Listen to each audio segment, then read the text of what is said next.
नमस्कार दोस्तों, welcome to success with Lokesh Bhati. मैं हूं आपका दोस्त लोकेश भाटी, ITU दिल्ली। दोस्तों, क्वेश्चन टैग की हमारी क्लासेस कंप्लीट हो गई थी। पिछली क्लासेस में हमने क्वेश्चन टैग से रिलेटेड काफ़ी सारे रूल्स, इंपॉर्टेंट क्वेश्चंस, फंडामेंटल्स, इन सबको डिस्कस किया था। दोस्तों, क्वेश्चन टैग के बाद अब हमारे पास एक और बहुत ही महत्वपूर्ण टॉपिक है, जिसे हम अक्सर कहते हैं ट्रांसफॉर्मेशन ऑफ सेंटेंसेस। ट्रांसफॉर्मेशन कह सकते हैं या फिर कन्वर्जन कह सकते हैं कि जब आप किसी एक पर्टिकुलर टाइप ऑफ सेंटेंस को किसी दूसरे टाइप में कन्वर्ट करते हैं without changing the meaning and essence of the sentence. आपको सेंटेंस का अर्थ नहीं बदलना है, ना ही उसका बेसिक स्ट्रक्चर को चेंज करना है। हाँ, आप कॉस्मेटिक चेंज कर सकते हैं और इस तरीके से आपको किसी एक पर्टिकुलर सेंटेंस टाइप को दूसरे टाइप में कन्वर्ट करना होता है।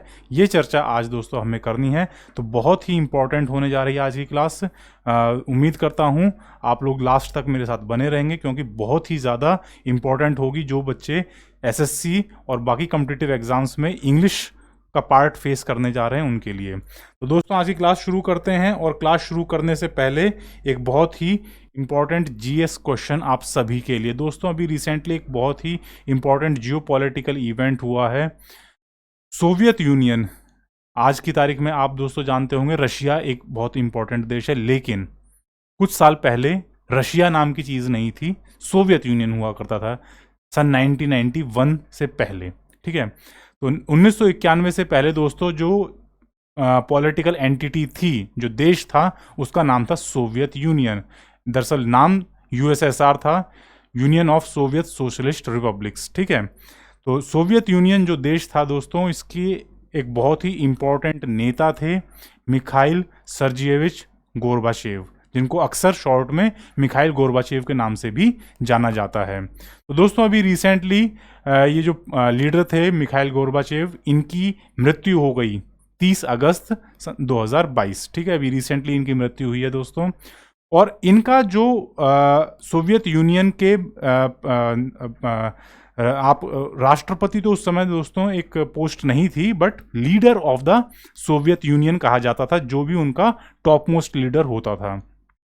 तो as leader of Soviet Union इनका जो कार्यकाल था दोस्तों, ये बहुत ही ज़्यादा इवेंटफुल रहा था, बहुत इंपॉर्टेंट रहा था। कारण इनके कार्यकाल में सोवियत यूनियन में कई सारे सुधार हुए थे, और उन सुधारों के चलते हुए सोवियत यूनियन 15 नए देशों में विभाजित हुआ था।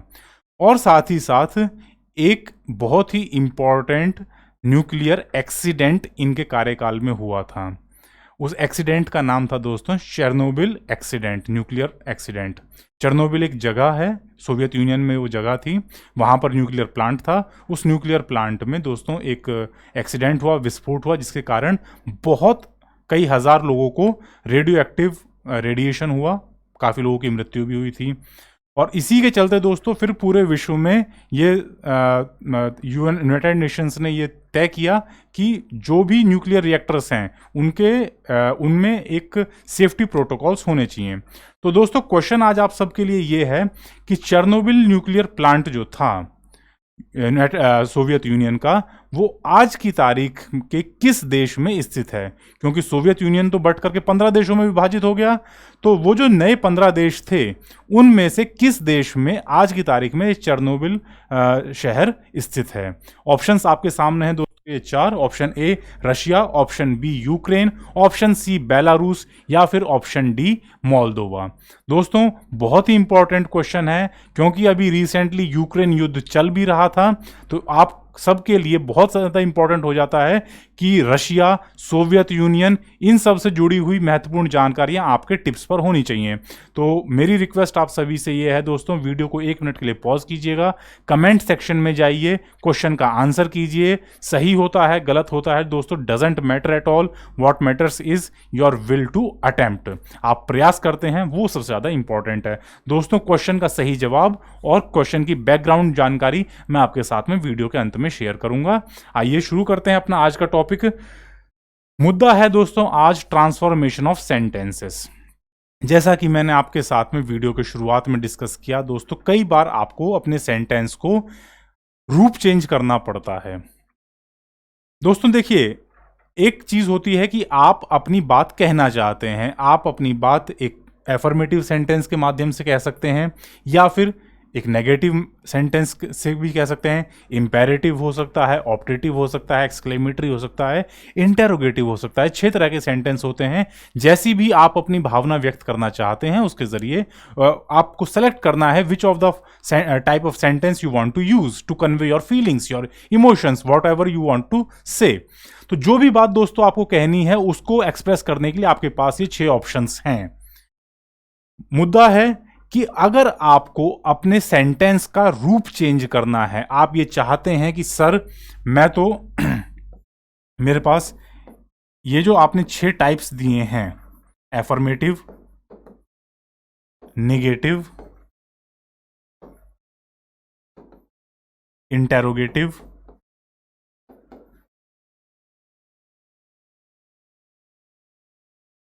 फिर इसके बाद में बात आती है इंपेरेटिव,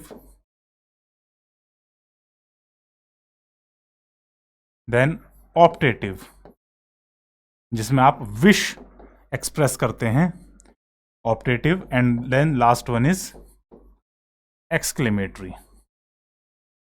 तो दोस्तों ये 6 टाइप ऑफ सेंटेंस हैं। अगर कभी आपको ऐसी जरूरत पड़ जाए कि सर बात जो मैंने कही थी वो एफर्मेटिव सेंटेंस में थी, सपोज मैंने ये कहा था Dinesh is a good boy, ये एफर्मेटिव सेंटेंस है। अब मुझे ये बात नेगेटिव सेंटेंस के माध्यम से कहनी है, तो क्या मैं ये कह दूं कि दिनेश अच्छा लड़का नहीं है? तब तो जो फैक्ट है दोस्तों वो गलत हो गया ना। भाई मैंने एफर्मेटिव सेंटेंस में ये कहा कि दिनेश एक अच्छा लड़का है, एफर्मेटिव सेंटेंस यूज हो गया सर। अब अगर इसी बात को मैं नेगेटिव सेंटेंस की मदद से कहना चाहूं तो क्या ये कह दूं कि दिनेश अच्छा लड़का नहीं है? तब तो सर सेंटेंस का रूप तो चेंज हुआ, लेकिन जो तथ्य था, जो फैक्ट था, जो बात थी, वो तो पलट गई। तो दोस्तों यहां पर आता है ट्रांसफॉर्मेशन ऑफ सेंटेंस का रोल। ट्रांसफॉर्मेशन ऑफ सेंटेंस कुछ नियमों का संकलन है, it is a compilation of rules. कुछ रूल्स आपने ऐसे इकट्ठे किए हैं जिनकी मदद से आप अपनी बात को एज इट इज रखेंगे। जो फैक्ट है वो फैक्ट चेंज नहीं होगा, क्या चेंज होगा? सेंटेंस का स्ट्रक्चर चेंज हो जाएगा। जो सेंटेंस देखने में एफर्मेटिव लग रहा था वो अब नेगेटिव दिखेगा। आप सेंटेंस को इन 6 कैटेगरीज में कैसे बांटते हैं? अगर आपको वहां पे पॉजिटिव वर्ड्स मिले तो आप एफर्मेटिव कहते हैं। अगर आपको वहां पर नेगेटिव वर्ड्स मिले, नो, नॉट, नेवर, नोबडी, इस तरह के शब्द मिले नहीं से संबंधित, तो आप कहते हैं कि सर सेंटेंस नेगेटिव है। अगर आपको वहां पर WH वर्ड मिले या फिर इज, एम, आर, वाज, वर, कोई भी ऑक्सिलरी वर्ब स्टार्टिंग में मिल जाए तो आप कहते हैं कि सर ये तो क्वेश्चन पूछ रहा है, तो सर ये इंटेरोगेटिव हो गया।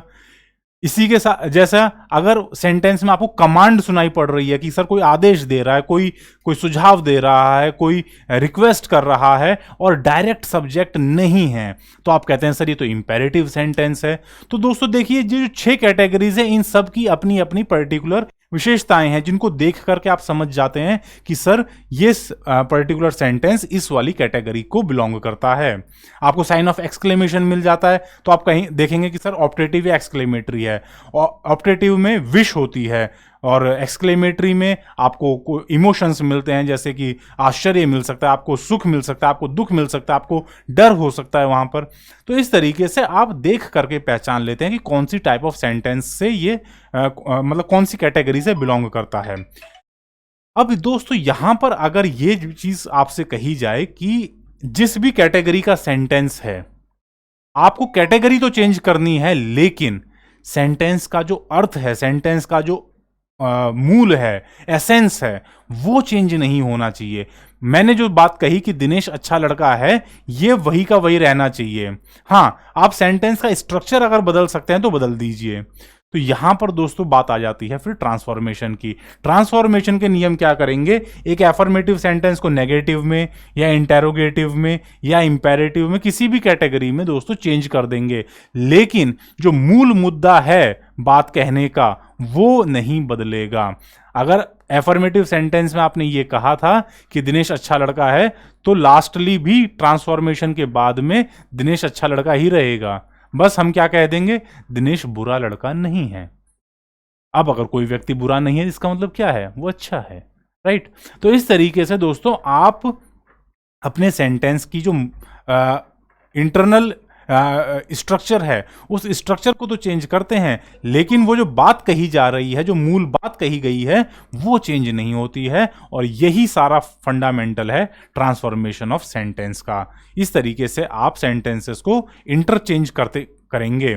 नेगेटिव एफर्मेटिव में बदला जा सकता है, नेगेटिव इंटेरोगेटिव में बदला जा सकता है, इंपेरेटिव को आप एफर्मेटिव में चेंज कर सकते हैं। तो ये सारा खेल चलेगा दोस्तों यहां पर। और ये दोस्तों बहुत ज्यादा इंपॉर्टेंट है, क्योंकि इससे रिलेटेड क्वेश्चंस एसएससी के जो टीयर 2 एग्जाम्स हैं, टीयर 2 की मैं बात कर रहा हूं दोस्तों, टीयर 1 में इसके आने की संभावना थोड़ी कम रहती है, बट टीयर 2 में इसके आने की संभावना बहुत ज्यादा स्ट्रांग होती है, क्योंकि डिटेल्ड क्वेश्चन पेपर रहता है। वो आपकी इन डेप्थ नॉलेज चेक करते हैं इंग्लिश ग्रामर की। तो वहां पर दोस्तों आपसे ट्रांसफॉर्मेशन ऑफ सेंटेंस के भी क्वेश्चंस पुटअप किए जाते हैं। बात करते हैं दोस्तों डेफिनेशन की। तो डेफिनेशन हम डिस्कस कर चुके हैं। Transformation of sentence is nothing but A compilation, a collection of rules which govern how you will change a particular category of sentence into another category. ये कुछ रूल्स, कुछ नियमों का संकलन है, संग्रह है। वो रूल्स जो आपको ये बताते हैं कि किस तरीके से आप एक कैटेगरी के सेंटेंस को दूसरी कैटेगरी में चेंज करते हैं। एफर्मेटिव को नेगेटिव में कर सकते हैं, नेगेटिव को इंटेरोगेटिव में कर सकते हैं, इंपेरेटिव को एफर्मेटिव या नेगेटिव में चेंज कर सकते हैं, ऑप्टेटिव को एफर्मेटिव में चेंज कर सकते हैं, एक्सक्लेमेटरी को एफर्मेटिव में या नेगेटिव में या इंटेरोगेटिव में चेंज कर सकते हैं। सारी जो कैटेगरीज हैं दोस्तों, इनको इंटरचेंज करने के जो नियम हैं उन्हीं को ट्रांसफॉर्मेशन ऑफ सेंटेंस कहा जाता है। बट जो इस सबसे इंपॉर्टेंट बात है दोस्तों ट्रांसफॉर्मेशन ऑफ सेंटेंस की, कि पहली और आखिरी कंडीशन कि सेंटेंस में जो मूल बात कही गई है, जो फंडामेंटल बात कही गई है, वो चेंज नहीं होनी चाहिए, केवल आपको रूप चेंज करना है। ट्रांसफॉर्मेशन का मतलब ये नहीं होता है कि आप सेंटेंस को उल्टा कर दें। फॉर्म चेंज करनी है दोस्तों, एक रूप से दूसरे रूप में चेंज करना है। एग्जाम्पल के तौर पे एक छोटी सी बात आपसे शेयर करता हूं। आपने बर्फ देखी है दोस्तों, आपने पानी भी देखा है और आपने भाप भी देखी है। इन तीनों ही चीजों में फंडामेंटल चीज क्या है, H2O, हाइड्रोजन और ऑक्सीजन। बस ये रूप चेंज कर लेता है। जब आप इसको ठंडा कर देते हैं तो बर्फ जम जाती है, थोड़ा गर्म कर देंगे तो ये पानी बन जाता है, लिक्विड फॉर्म में आ जाता है, और ज्यादा गर्म करेंगे तो दोस्तों भाप बन जाएगी। भाप को ठंडा कर देंगे तो ये वापस पानी बन जाएगा, पानी को और ठंडा कर देंगे तो आइस बन जाएगी। तो रूप चेंज हो रहा है, बार बार ट्रांसफॉर्म हो रहा है, लेकिन अंदर जो चीज है वो वही के वही रहती है। क्या कभी आपने ये देखा है कि सिर्फ बर्फ जमाने के बाद में उसको पिघलाएंगे तो दूध बन जाए? नहीं बन सकता दोस्तों। भाई जब पानी की बर्फ है तो पानी में ही चेंज होगी ना। या फिर सर ऐसा कभी हो सकता है कि सर हमने पानी को उबालना शुरू किया और वो भाप बनने के बाद में परफ्यूम बन गया उसका? नहीं होगा दोस्तों। पानी को आप उबालेंगे तो उसकी भाप बनेगी, वो भाप वापस ठंडी होकर के पानी ही बनेगी, वो परफ्यूम नहीं बन सकता। तो इंटरनल जो ऑर्गेनाइजेशन है वो दोस्तों कभी चेंज नहीं होता है। जो मूल मुद्दा है वो चेंज नहीं होगा, बस आपका रूप चेंज होगा। बाहरी जो लुक है, बाहर से देखने का जो लुक है वो चेंज होता है। और वही चीज दोस्तों ट्रांसफॉर्मेशन ऑफ सेंटेंस में भी लागू होती है कि सेंटेंस को देखते हैं जब आप, तो देखने में जो आपको प्रतीत होगा वो चेंज होगा। एफर्मेटिव नेगेटिव में बदल जाएगा, नॉट वाले शब्द इस्तेमाल हो जाएंगे, लेकिन जो मूल उद्देश्य है सेंटेंस का, जो बात कही गई है, वो वहीं के वहीं रहेगी, राइट। तो दोस्तों डेफिनेशन हो गई। अब इसके बाद में इंपॉर्टेंट एक चीज आपके सामने आती है, नेगेटिव वर्ड्स, क्योंकि ये शब्द वो चीज है जो इस पूरे चैप्टर में आपके साथ कॉन्स्टेंटली बने रहेंगे। और अगर जो चीज सर पूरे चैप्टर में बनने वाली है, रहने वाली है हमारे साथ में, और वही चीज हमें क्लियरली पता नहीं है, तो दोस्तों बड़ी दिक्कत आ जाएगी। तो इसलिए बहुत जरूरी हो जाता है कि नेगेटिव वर्ड्स के बारे में आप अच्छी तरीके से समझ लें। दोस्तों नेगेटिव वर्ड्स क्या है, जैसे no, not, never, nothing, neither nor, nobody, none या नो वन, इस तरीके के जो शब्द होते हैं जिनको सुनते के साथ ही आपको ना या नहीं या कोई नहीं इस तरीके की फीलिंग आ जाए, इनको कहा जाता है दोस्तों नेगेटिव वर्ड्स। मैंने आपसे कोई बात कही, तुम्हारे पास किताब है, आपने कहा नहीं, नो। इसी तरीके से not, he is not going to school. There is nobody at home, किसी ने आकर के दरवाजे पे खटखटाया और पूछा कोई घर पर है, आपने जवाब दे दिया no, nobody is at home. तो आपने क्या कह दिया, उसकी बात को आपने कट कर दिया ना, आपने उसकी बात को मना कर दिया। उसने पूछा कोई घर पर है, आपने कह दिया नहीं है, नो बडी एट होम। ठीक है, तो इस तरीके के जो शब्द हैं उसी में आगे एक आ रहा है नन या नो वन या नाइदर। नाइदर आप पहले भी कई बार पढ़ चुके हैं दोस्तों। नाइदर के साथ में एक और इसका जोड़ीदार आता है nor. Neither Shyam nor Mohan was present in the function, कि ना तो राम ना तो श्याम ना ही मोहन प्रोग्राम में उपस्थित था।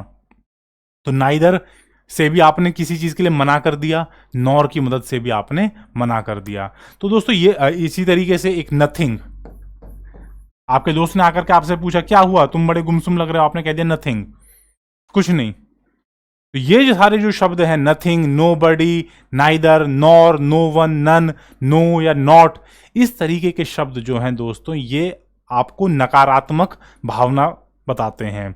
किसी भी सेंटेंस का, किसी भी क्वेश्चन का जवाब देने के लिए आप इन शब्दों का इस्तेमाल करते हैं और इनकी मदद से जवाब जो होता है वो ना की तरफ दिया जाता है, आप नकारात्मक तरीके से जवाब देते हैं। तो इसीलिए ये जो शब्द है इनको कहा जाता है नेगेटिव वर्ड्स। इनमें से या इनके जैसा कोई भी और कोई शब्द आप अगर सेंटेंस में, जैसे इसी इन्हीं कैटेगरी का एक वर्ड है नेवर, तुम मेरे घर आओगे, आपने जवाब दे दिया नेवर, कभी नहीं आऊंगा। तो आपने नकारात्मक जवाब दिया ना कि मैं कभी नहीं आऊंगा जी आपके यहां, तो नेवर हो गया। तो इस तरीके के जो शब्द हैं दोस्तों ये आपको नेगेटिविटी बताते हैं, ये बताते हैं कि जवाब सकारात्मक नहीं है, जवाब नकारात्मक है, यानी ये काम नहीं होने वाला, ये काम कभी नहीं होगा। तो इस तरीके के जो शब्द हैं दोस्तों इनको पहचान लीजिए, ये आपको मदद करेंगे कि सेंटेंस नेगेटिव है। और इनकी मदद से कई बार आप एफर्मेटिव सेंटेंस भी बना सकते हैं। ठीक है, ये सारी चीजें हम सीखेंगे कि एक रूप से दूसरे रूप में चेंज करने के लिए आपको इन शब्दों की जरूरत पड़ेगी। तो इसीलिए अच्छी तरीके से पहचान लीजिए what are negative words. Negative words are those words which convey negative feelings, जो नकारात्मक भावना आप तक पहुंचाते हैं, उन शब्दों को हम सर नेगेटिव वर्ड्स कहते हैं। एग्जाम्पल के तौर पर बात करें तो no, not, nobody, none, no one, neither, nor, इस तरीके के शब्द। ठीक है, अब दोस्तों एक चीज जान लीजिए कि जैसे ही हम नेगेटिव वर्ड्स की बात कर लेते हैं तो उसके बाद में हमारा मुद्दा आता है कि सर रूल्स बताना शुरू कीजिए, किस तरीके से आप एक पर्टिकुलर टाइप ऑफ सेंटेंस को दूसरे पर्टिकुलर टाइप में चेंज करते हैं। तो दोस्तों सारे नियम एक साथ नहीं पढ़ेंगे, कैटेगरी बनाते हैं। सबसे पहला और सबसे ज्यादा इस्तेमाल होने वाला सेंटेंस कौन सी कैटेगरी के होते हैं? Affirmative sir. सबसे ज्यादा हम एफर्मेटिव सेंटेंसेस का यूज करते हैं अपने डे टू डे लाइफ में और इंग्लिश ग्रामर में भी। तो एफर्मेटिव सेंटेंस को दोस्तों, एफर्मेटिव सेंटेंस से नेगेटिव सेंटेंस बनाने की जो कला है इसको आज हम स्टार्ट करते हैं।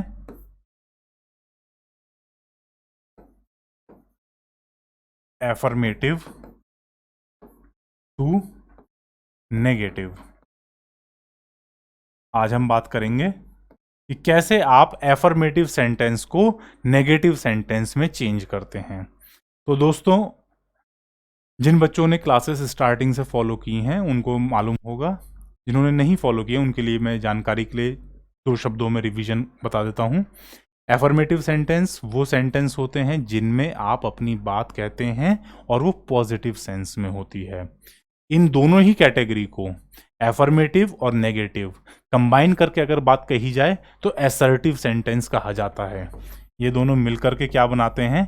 Assertive sentence. असर्टिव वो कैटेगरी होती है जिसके अंदर एफर्मेटिव और नेगेटिव दोनों आ जाते हैं। असर्ट का मतलब होता है दोस्तों अपनी बात कह देना, ठीक है। आप अपनी बात कह रहे हैं, वो बात सकारात्मक भी हो सकती है, मैं स्कूल जाता हूं, वो बात नकारात्मक भी हो सकती है, मैं स्कूल नहीं जाता हूं। आपने बस क्या किया, अपनी बात कह दी, ठीक है।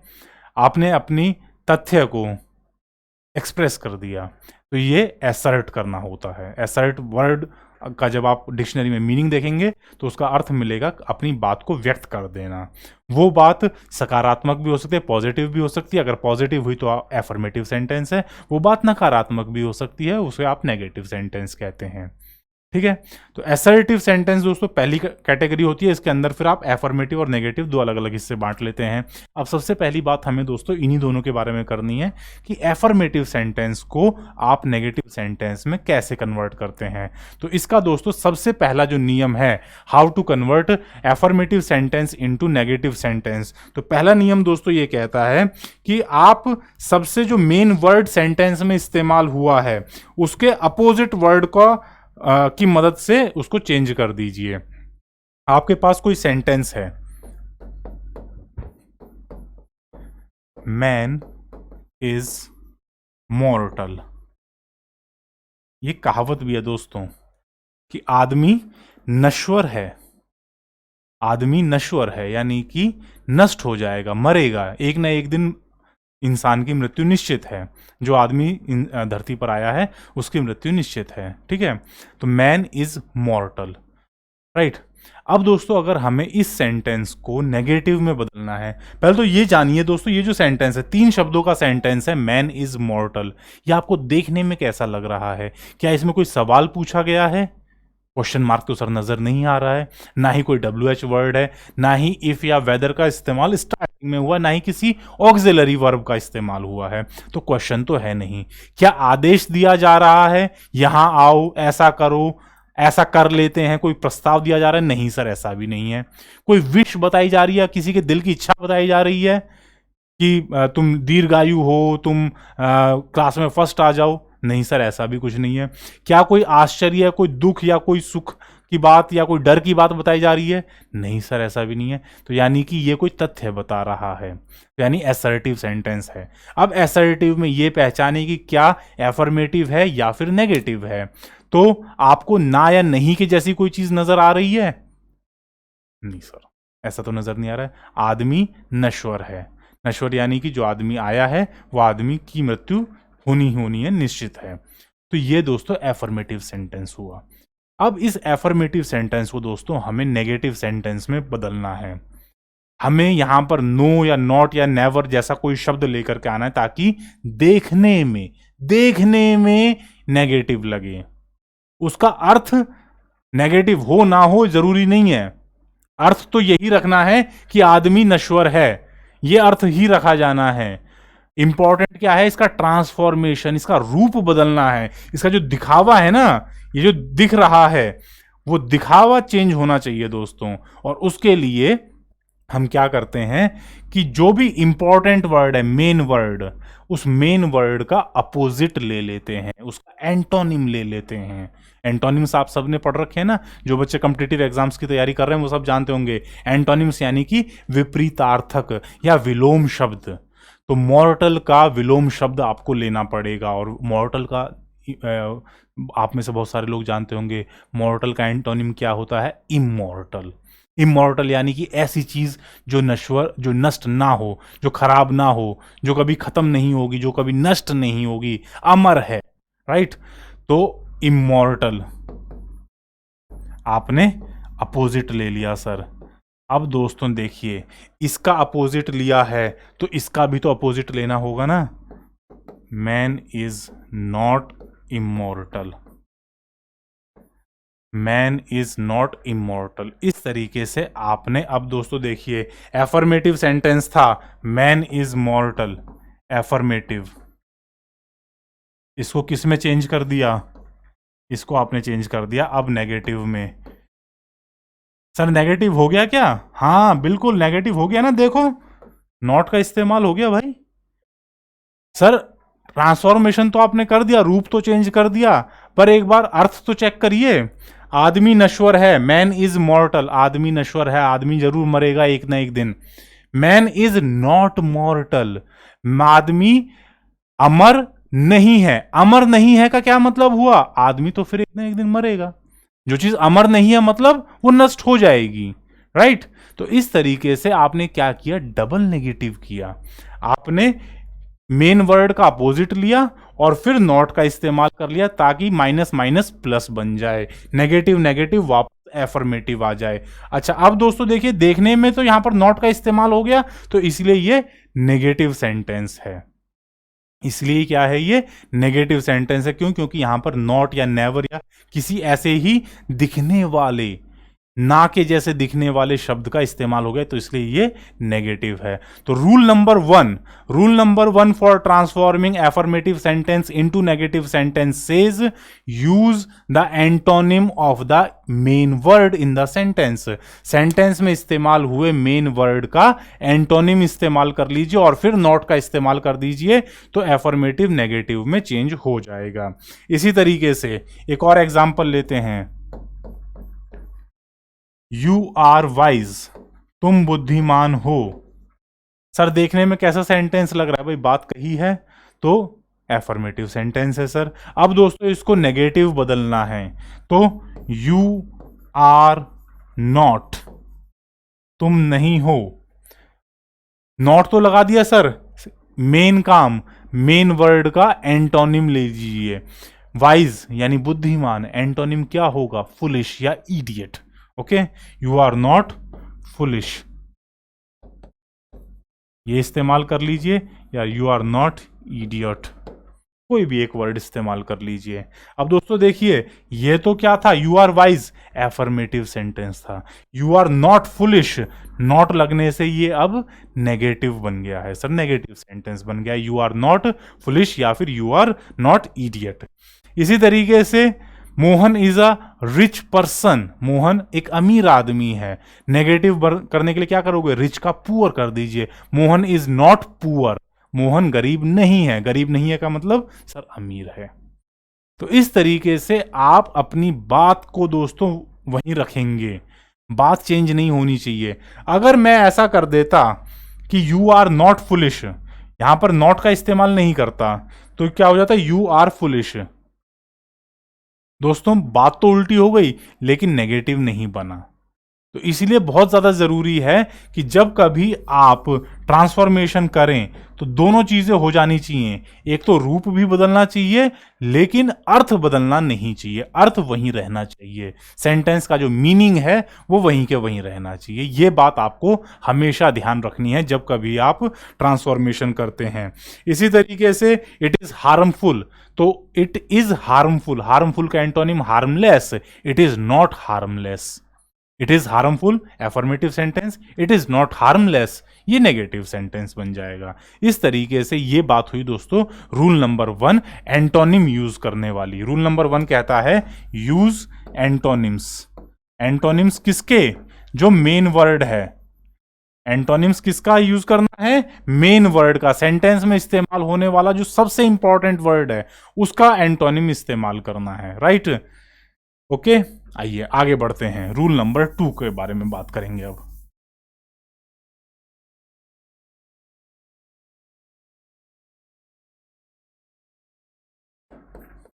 रूल नंबर 2 क्या कहता है, रूल नंबर 2 कहता है कि जब कभी आपको एफर्मेटिव सेंटेंस को नेगेटिव में बदलना है तो 2 बार नेगेटिव मीनिंग वाले वर्ड्स का इस्तेमाल कर लीजिए। मैंने बताया ना आपको कि जब कभी आपके पास दोस्तों ऐसी कंडीशन है कि जी एफर्मेटिव को नेगेटिव में चेंज करना है, तो अगर आपके पास एंटोनिम इस्तेमाल करने वाला ऑप्शन नहीं है, आप एंटोनिम यूज नहीं कर सकते, कुछ भी कारण हो सकता है। कई सारे शब्द ऐसे होते हैं जो कि एंटोनिम जिनका बनता ही नहीं है। भाई कोई क्वालिटी है तो उसका तो एंटोनिम बन जाएगा, कोई विशेषण है, एंटोनिम्स होते किसके हैं, एडजेक्टिव्स के। ठीक है भाई, फुलिश का वाइज हो जाएगा, ब्यूटीफुल का अगली हो जाएगा, कोई निडर है तो उसका डरपोक हो जाएगा, दिन का रात हो जाएगा। तो नॉर्मली एडजेक्टिव्स के एंटोनिम्स बनते हैं। लेकिन अगर कोई काम है, स्टडी, अब हम कहें कि जी वो पढ़ रहा है, तो पढ़ने का एंटोनिम क्या होगा सर, भाई पढ़ने का तो कोई एंटोनिम नहीं होता है सर। हाँ, कोई बच्चा पढ़ाकू है, आप एडजेक्टिव की बात कर रहे हैं, उसकी विशेषता बता रहे हैं, ऐसा बच्चा जो दिन रात पढ़ता रहता है, हाँ तो उसका एंटोनिम बन सकता है कि ऐसा बच्चा जो दिन रात खेलता रहता है या टाइम वेस्ट करता है। लेकिन जो काम है, पढ़ने का काम, स्टडी वर्ब जो है, उसका आप कभी एंटोनिम नहीं बना सकते दोस्तों। क्या बना सकते हो? I don't think so. तो इसीलिए कई बार ऐसी सिचुएशन आ जाती है कि सर वहां पर एंटोनिम से हमारा काम नहीं बनेगा, एंटोनिम यूज करके हम नेगेटिव नहीं बना पा रहे हैं, तो तब क्या करें? तब आपको दूसरा रूल फॉलो करना पड़ता है कि डबल नेगेटिव वाले वर्ड्स इस्तेमाल कीजिए। 2 बार नेगेटिव वर्ड वहां पर उस सेंटेंस में हम इस्तेमाल कर लेते हैं। जैसे पहला एक एग्जांपल लेते हैं, she was wise. She was wise, वो बुद्धिमान थी। She was wise. अब दोस्तों अगर आपको इस सेंटेंस को नेगेटिव में चेंज करना है, तो यहां पर तो आपके पास ऑप्शन है कि सर वाइज का फुलिश कर लीजिए, सी वॉज नॉट फुलिश। लेकिन अगर मैं यही वाला जो नियम है कि सर डबल नेगेटिव वाला इस्तेमाल करके इसको नेगेटिव बनाइए, तो क्या कर सकते हैं? इसका आप बना सकते हैं, she was not without wisdom. She was not without wisdom.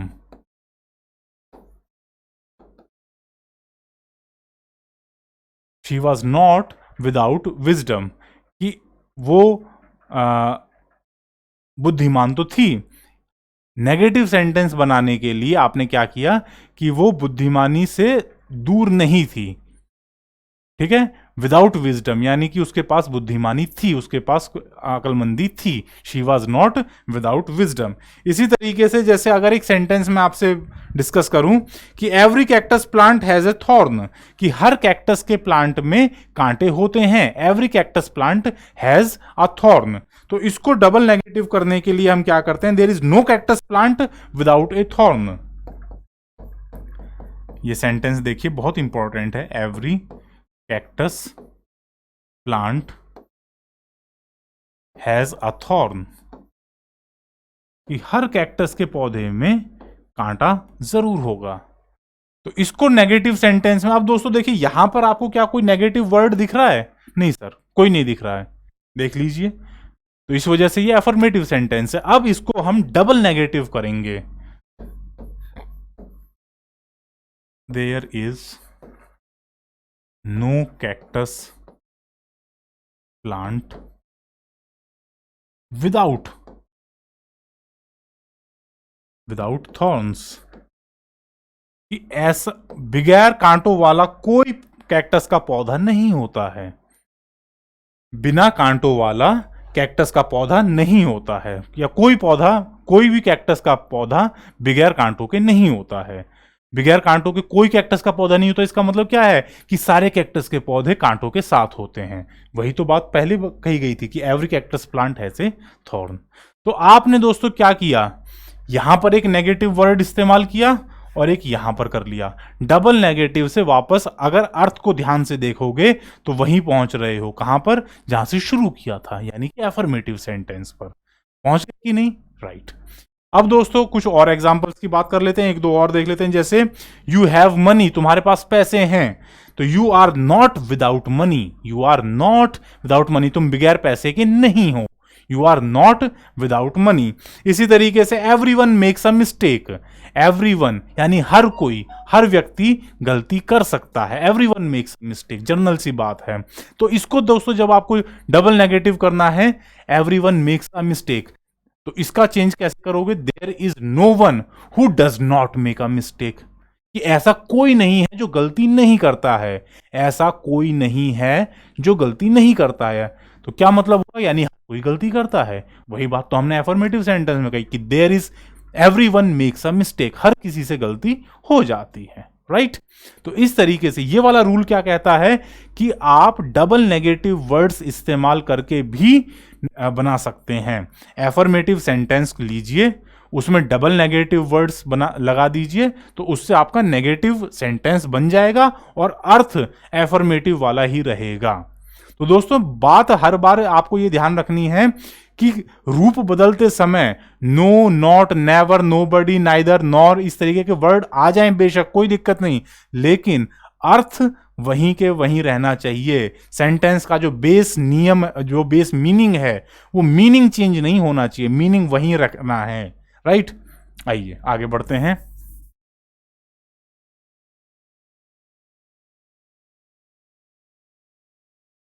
Third rule number 3, तीसरे नियम की बात करते हैं दोस्तों, कि आप अगर एंटोनिम भी यूज नहीं करना चाहते हैं, आप डबल नेगेटिव वर्ड्स भी यूज नहीं करना चाहते हैं, तो और क्या इस्तेमाल करके आप नेगेटिव बना सकते हैं। आप एक वर्ब है फेल, उसका इस्तेमाल करके या फिर फेल को वहां से हटा करके एफर्मेटिव सेंटेंस से नेगेटिव सेंटेंस बना सकते हो।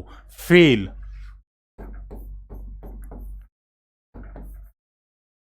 फेल का मतलब होता है कोई काम करने में विफल हो जाना या ना कर पाना, कोई काम ना कर पाना, fail. He failed to clear the exam, वो एग्जाम पास करने में विफल हो गया। He failed to reach the finals, वो फाइनल में पहुंचने में विफल हो गया। जैसे अभी कोई कंपटीशन हुआ हो और उसमें कहा जाए कि भाई Indian athletes failed to reach the finals, कि भारतीय खिलाड़ी फाइनल में नहीं पहुंच पाए, भारतीय टीम फाइनल में नहीं पहुंच पाई, Indian team failed to reach the finals. Right, तो इस तरीके से दोस्तों आप देखते हैं कि फेल जो शब्द होता है इसका अर्थ होता है विफल हो जाना या कोई काम ना कर पाना। ठीक है, तो इस वर्ब की मदद से भी कई बार आप नेगेटिव सेंटेंस बनाते हैं। किस तरीके से बना सकते हैं, जैसे देखिए माई सन प्लेज क्रिकेट, कि मेरा बेटा क्रिकेट खेलता है, तो इसका आप नेगेटिव कैसे बना सकते हो, my son does not fail to play cricket. देखिए ध्यान से, माई सन प्लेज क्रिकेट, मेरा बेटा क्रिकेट खेलता है, तो आपने इसको क्या कर दिया, my son does not fail to play cricket.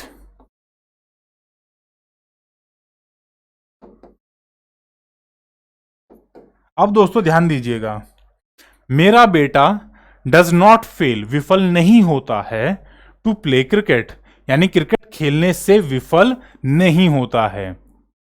विफल होना का मतलब क्रिकेट ना खेल पाना, और आगे एक डज नॉट लगा दिया, यानी क्रिकेट खेलने में विफल होना ऐसा नहीं होता है, यानी क्रिकेट खेलता है।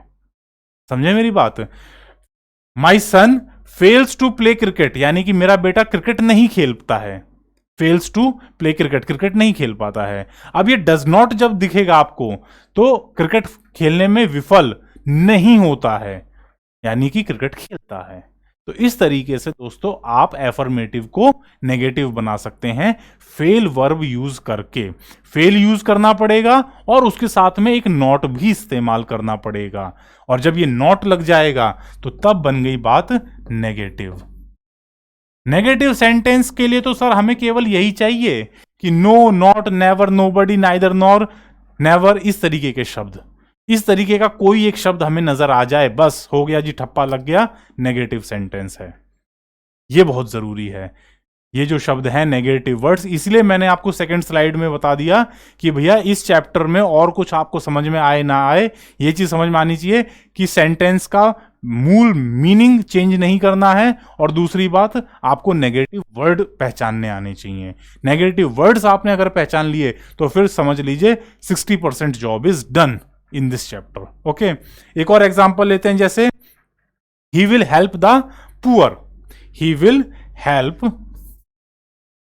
he will help the poor, he will help the poor, वो गरीबों की मदद करेगा, he will help the poor, गरीबों की मदद करेगा। he will not fail to help the poor। अच्छा, एक चीज इसमें बता दीजिएगा, पुअर का मतलब क्या है, एक गरीब आदमी नहीं सर, दी पुअर इस्तेमाल हो रहा है, और ये चीज़ आप एडजेक्टिव्स के चैप्टर में पढ़ चुके हैं। दी पुअर का मतलब होता है गरीब लोग।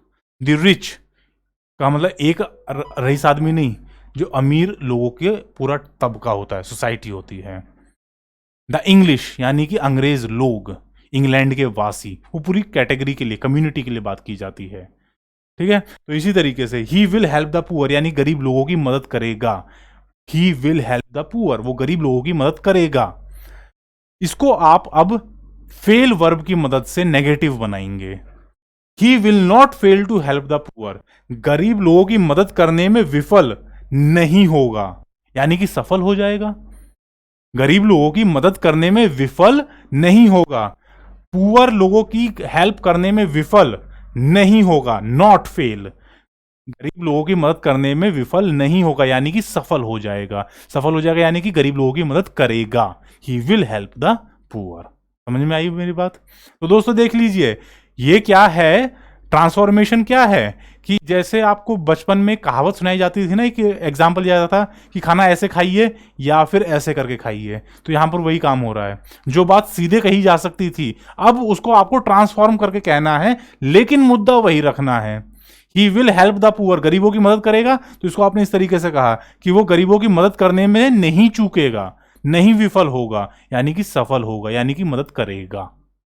ठीक है दोस्तों, उम्मीद है टॉपिक आपको थोड़ा इंटरेस्टिंग लग रहा होगा, और इंटरेस्टिंग लगे ना लगे छोड़ना नहीं है दोस्तों, क्योंकि ये एसएससी के हर सेकंड टीयर एग्जाम में, जो टीयर 2 वाले एग्जाम होते हैं ना, उसमें जरूर पूछा जाता है ट्रांसफॉर्मेशन ऑफ सेंटेंस। ऑप्शंस रहते हैं बकायदा, सेंटेंस दे देगा, बोलेगा कि इसको नेगेटिव में कन्वर्ट कर दीजिए, इसको इंटेरोगेटिव में कन्वर्ट कर दीजिए, 4 ऑप्शंस रहेंगे। तो ये नियम आपको दोस्तों पता होने चाहिए, इनके बगैर आप टीयर 2 दोस्तों क्लियर नहीं कर पाओगे। मैं बता देता हूं आपको कि आपके पास अगर टीयर 1 बेशक आपने निकाल भी दिया, तो भी बहुत ज़रूरी हो जाता है कि जब आप टीयर 2 देने के लिए बैठेंगे तो वहां पर आपके पास यह ट्रांसफॉर्मेशन की जानकारी होनी चाहिए। अगर ट्रांसफॉर्मेशन की जानकारी नहीं है तो दोस्तों बहुत कठिन हो जाता है, राइट। तो दोस्तों आज की क्लास को यहीं तक सीमित रखेंगे। नेक्स्ट क्लास में हम आगे के नियम, क्योंकि बड़ा चैप्टर है, इसमें हमें अच्छे से डिस्कशन करना है, एग्जाम्पल्स भी टेकअप करने हैं। नेक्स्ट क्लास में आगे का टॉपिक समझेंगे। आज की क्लास ओवर करने से पहले दोस्तों जो हमारा जीएस का क्वेश्चन था उसे डिस्कस कर लेते हैं। तो मैंने आपसे सवाल ये पूछा था कि मिखाइल गोर्बाचेव जो यूएसएसआर के बहुत ही इंपॉर्टेंट लीडर थे, उनका रिसेंटली अभी निधन हुआ। उनका जो कार्यकाल था उसमें दोस्तों चेरनोबिल न्यूक्लियर डिजास्टर या चेरनोबिल न्यूक्लियर एक्सीडेंट घटित हुआ था। और दोस्तों आपको ये बताना है कि आज के समय में किस देश में वो शहर, चेरनोबिल शहर स्थित है। In which of the following countries is Chernobyl located, किस देश में स्थित है। और ऑप्शंस थे आपके सामने 4। Option A Russia, option B Ukraine, option C Belarus, option D Moldova. तो दोस्तों इस क्वेश्चन का सही जवाब है option B Ukraine. Ukraine is the correct answer. Ukraine में पिपराइत नाम का एक छोटा सा कस्बा जिला है, और उस जिले के नज़दीक ही एक छोटा सा कस्बा है चेरनोबिल। चेरनोबिल में दोस्तों उस समय का जो सोवियत संघ था उसका एक बहुत ही इंपॉर्टेंट न्यूक्लियर पावर प्लांट था, बिजली बनाई जाती थी दोस्तों वहाँ पर। लेकिन कुछ रूटीन टेस्टिंग के दौरान 1991 में वहाँ पर ये न्यूक्लियर एक्सीडेंट हुआ, और जिसकी वजह से काफ़ी सारे लोग हताहत हुए थे, मारे गए थे, और आज तक भी उस इलाके में लोगों के अंदर रेडियो एक्टिव रेडिएशंस पाई जाती हैं। अब दोस्तों इंपॉर्टेंट ये है कि इससे रिलेटेड क्या कुछ क्वेश्चंस आपके सामने पुटअप किए जा सकते हैं। सबसे पहली बात दोस्तों देखिए, मिखाइल गोर्बाचेव अब एक्सपायर हुए हैं, तो इनके जो कार्यकाल था उस कार्यकाल में सोवियत संघ जो एक कम्युनिस्ट देश था, साम्यवादी देश था, वहां पर कई सारे सुधार लागू किए गए थे। 2 चीजें बहुत इंपॉर्टेंट थी, पेरेस्ट्रोइका और ग्लासनोस्त। पेरेस्ट्रोइका और ग्लासनोस्त ये रशियन भाषा के शब्द हैं जिनका अर्थ होता है खुलापन और उदारता, यानी कि अपने क्योंकि अक्सर आप देखते होंगे साम्यवादी देशों में खुलापन नहीं है, वहां पर जो भी घटनाएं होती हैं उनको सरकारें सीमित करके रखती हैं, जबकि जो बाकी देश हैं जैसे भारत हुआ या जो कैपिटलिस्ट कंट्रीज हैं वहां पर सारी चीजें ओपन रहती हैं, कोई भी काम होता है तो खुल करके पता चल जाता है। तो पेरेस्ट्रोइका और ग्लासनोस्त नाम की ये दो टर्म्स हैं, ये इंपॉर्टेंट हैं मिखाइल गोर्बाचेव के कार्यकाल के साथ में। और साथ ही साथ आपको ये पता होना चाहिए कि 1991 year of disintegration of Soviet union, Soviet union का विघटन हुआ, कितने देशों में टूट करके बटा, 15 देशों में टूट करके बटा, जिनमें सबसे इंपॉर्टेंट क्या था, रशिया था। तो रशिया के अलावा 14 कंट्रीज और थे जो सब मिलाकर के पुराना यूएसएसआर था, अब वो टूट करके 15 देश बन गए। और अब उनमें से दोस्तों अभी रिसेंटली आपको पता ही है कि रूस और यूक्रेन के बीच में तो युद्ध चल ही रहा है, तो बहुत ज्यादा इंपॉर्टेंट हो जाता है इन सारी बातों को जानना। ठीक है दोस्तों, इसी के साथ में आज की वीडियो का अंत करते हैं। उम्मीद है जानकारी आपको इंटरेस्टिंग लगी होगी। तो दोस्तों रिक्वेस्ट है आप सभी से कि वीडियोस को ज़्यादा से ज़्यादा मात्रा में लाइक और शेयर कीजिए, ताकि हर ज़रूरतमंद बच्चे तक इंग्लिश ग्रामर की सटीक और निःशुल्क जानकारी मुहैया करवाई जा सके। इसी के साथ आप सबसे विदा लेना चाहूँगा। धन्यवाद, नमस्कार, जय हिंद।